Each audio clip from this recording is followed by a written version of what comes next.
This podcast is brought to you by Mapper Forward's new Patreon community, the Global Coffee Think Tank. Check the show notes or head to patreon.com/mapperforward to find out how you can become a member today. Welcome back to the Daily Coffee Pro by Mapper Forward, friends. I'm your host, Lee Safar, and we are in episode 2 of a 5-part series with André Eiermann, and we are talking about the gap between commercial coffee and specialty coffee.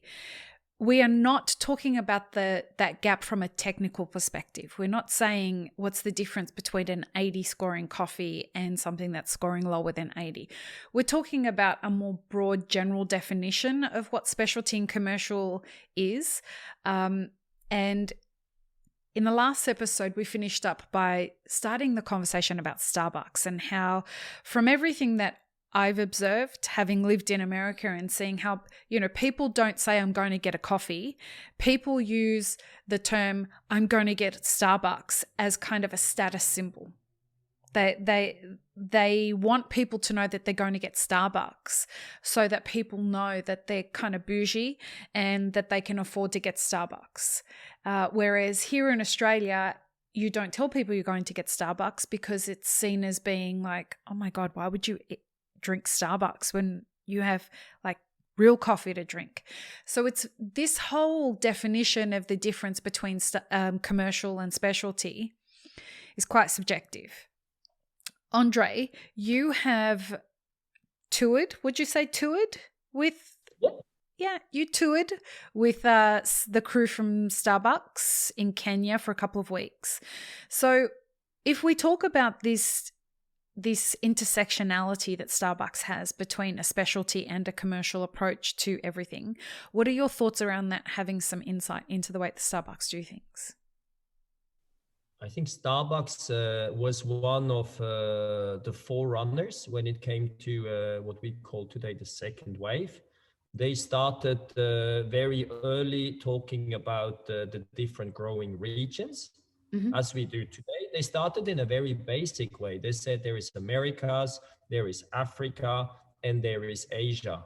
Mm-hmm. And today, when we look at this, we would say, well, that's maybe a little bit trivial and too easy. But when they started talking about those three growing areas, that was quite some news. Then they went deeper into the details. They looked at different origins. They started to serve single origins. They started to work with several farmers and also named the farmers. So they were really one of the first companies that communicated in the way that specialty coffee started to communicate later on. And I had the pleasure to travel with them for 2 weeks with the Starbucks green buying team through Kenya while I was living and working in Kenya.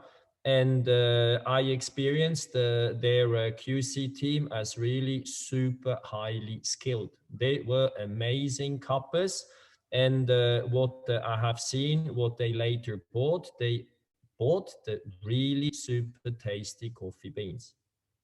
What happens afterwards, and yes, I agree, they definitely roast their coffees very, very, very dark. You even see the oil out of the bean.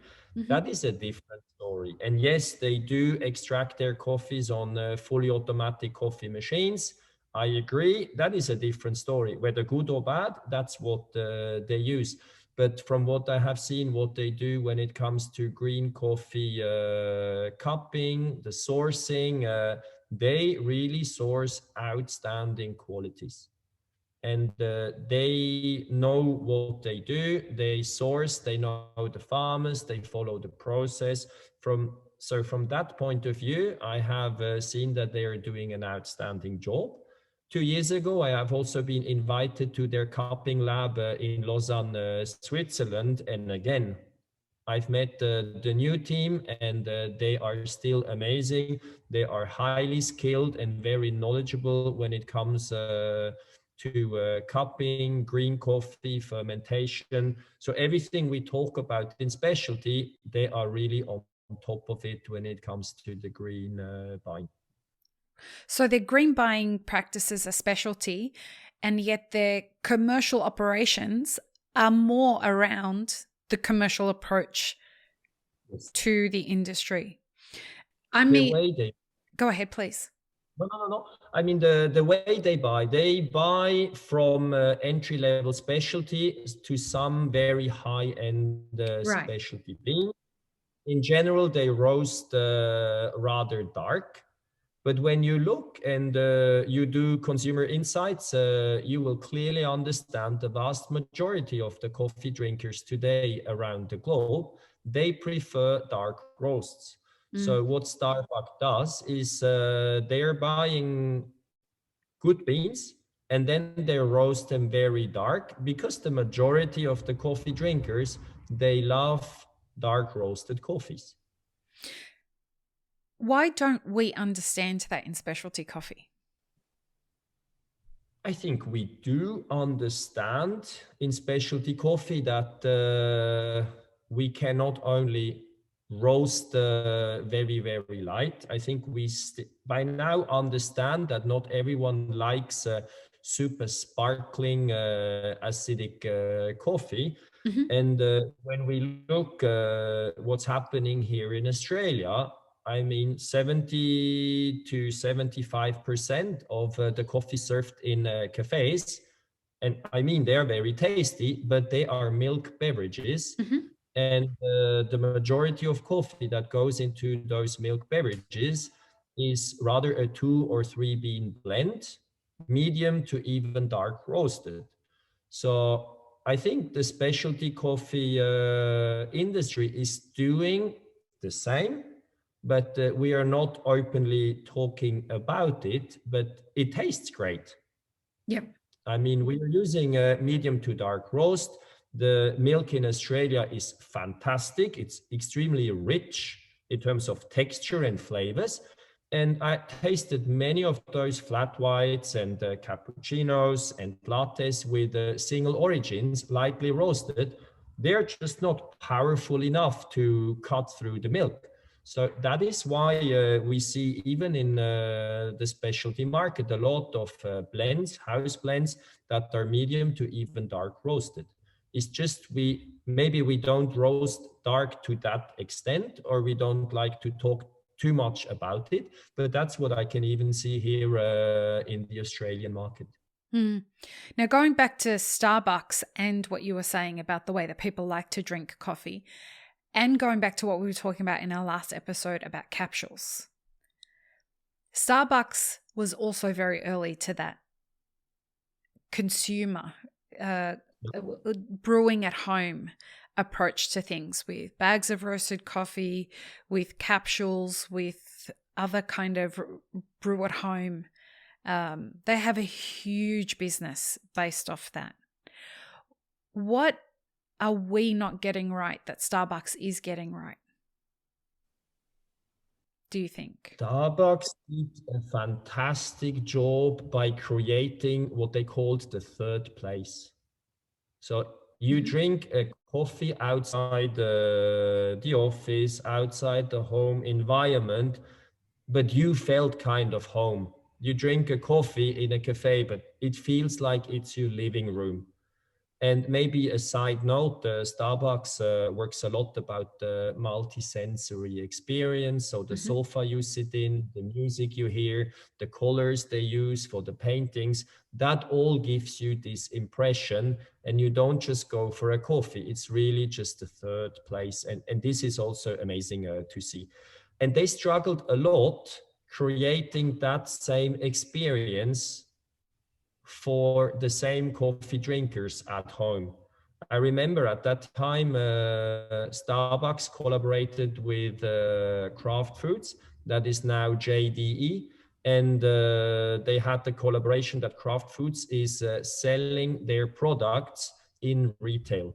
And they struggled a lot because it was very difficult to reproduce this Starbucks third place moment at someone's home. Because brewing coffee at home is very difficult. It's getting less difficult with things like drip bags and with steeped bags, and there's definitely a market heading in that direction. That's where they did an amazing job. So they started very early with capsules. They started very early with something that maybe specialty people do not want to talk about, instant coffee. But we also see that now. And yes, maybe those qualities is not what I would like to drink every day, but they have done a fantastic job to help coffee lovers that are not that skilled in home brewing to make a decent cup of coffee at home.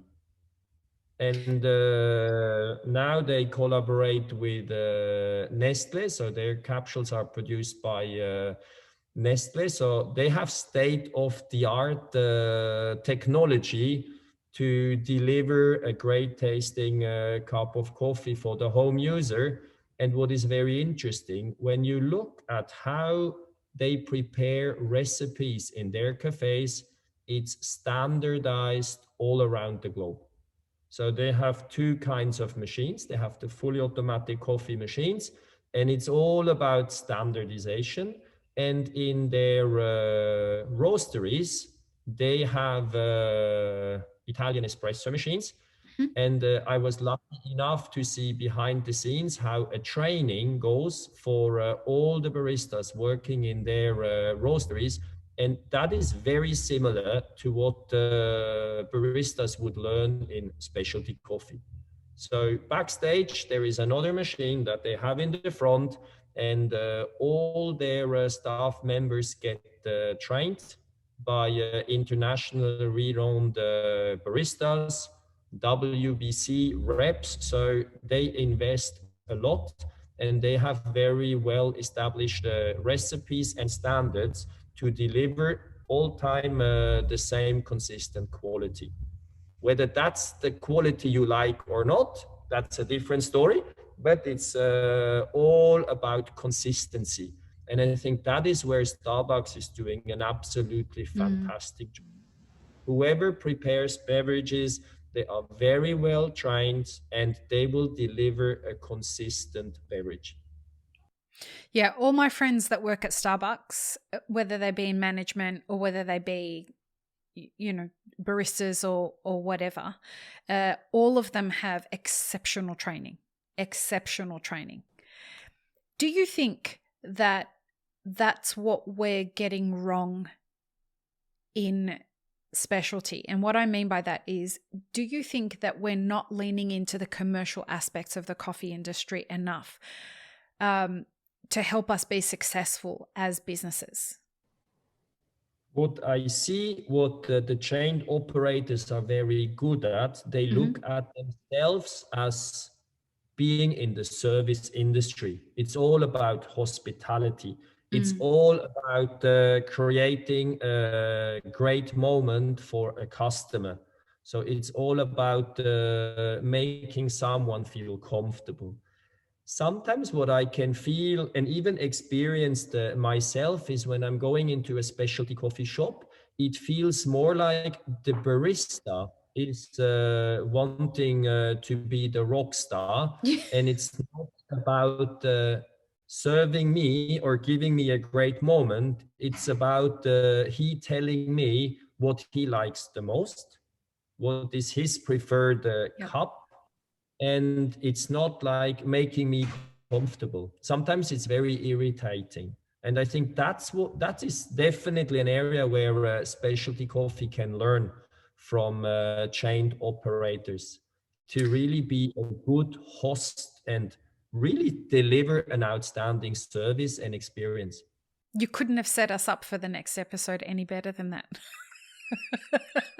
Because in the next episode, we're going to talk about what we could learn as a specialty coffee industry from the commercial industry. So let's deep dive into that, because I love this idea that we're a hospitality industry and yet we're telling people how they should feel and how they should consume in a hospitality venue. Whereas when you walk into a Starbucks or you walk into a Dunkin' Donuts or you walk into those kinds of places, the coffee may not be as great as what you're used to in a specialty cafe, but you know what? You sure want to stay there a lot longer. Anyway, let's talk about it in the next episode, Andre. All right, peace, love, and peanut butter, everybody. Have an amazing rest of your day. Thanks, friends. If you enjoyed this video, here's what you should check out next. Consider supporting Map It Forward on Patreon and be sure to subscribe and hit the notification bell before you leave.